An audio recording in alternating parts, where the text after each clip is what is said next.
স্বামীর বাড়িতে যাওয়ার পরে এখন আমার সাথে কি হবে দর্শক ভাইরা, এটা তো আপনারা বুঝতেই পারছেন। কারণ এটা তো আপনারা বুঝতেই পারছেন। আর আমি তো সবকিছু শুনছি, দেখছি, জানছি।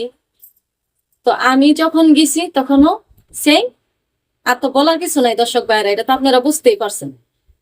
তো দর্শক ভাইরা আপুরা, আমি একটা কথা বলি আপনাদের কাছে, কখনো যদি আপনাদের কোনো ছেলে মেয়েকে বা আপনার কোনো বান্ধবীরে, কোনো বন্ধুরে বা বান্ধবীরে বিয়া দেন, তাহলে কোনো উপযুক্ত ছেলে মেয়ে দিয়ে দিবেন না। দিয়ে দিলে সেম আমার অবস্থা হয়ে যাবে।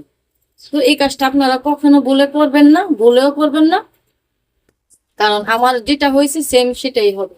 এই কাজটা করবেন না। যদি দিয়ে দিতে চান তাহলে ছোট বাচ্চা কাচ্চা দিয়ে দিবেন, তারপরও ছেলে বাচ্চা দিয়ে দিবেন, ছোট মেয়ে বাচ্চা দিবেন না বললেন। তো আমি আর কি বলবো। তো দর্শক ভাইয়ের আপুরা, তো আপনারা যদি আমার গল্পটা যদি আপনাদের কাছে ভালো লাগে তাহলে অবশ্যই অবশ্যই আমার গল্পটা শেয়ার করে দিবেন, আর বেশি বেশি করে কমেন্ট করবেন। আর আমার গল্পটা যদি আপনাদের কাছে ভালো লাগে তাহলে আমাকে কমেন্টে জানাবেন, তাইলে আমি আরো বেশি বেশি গল্প দিব আপনাদেরকে, এরকম গল্প আরো দিব। তো সেই অনুযায়ী আপনারা ভালো থাকবেন, সুস্থ থাকবেন। আল্লাহ হাফিজ।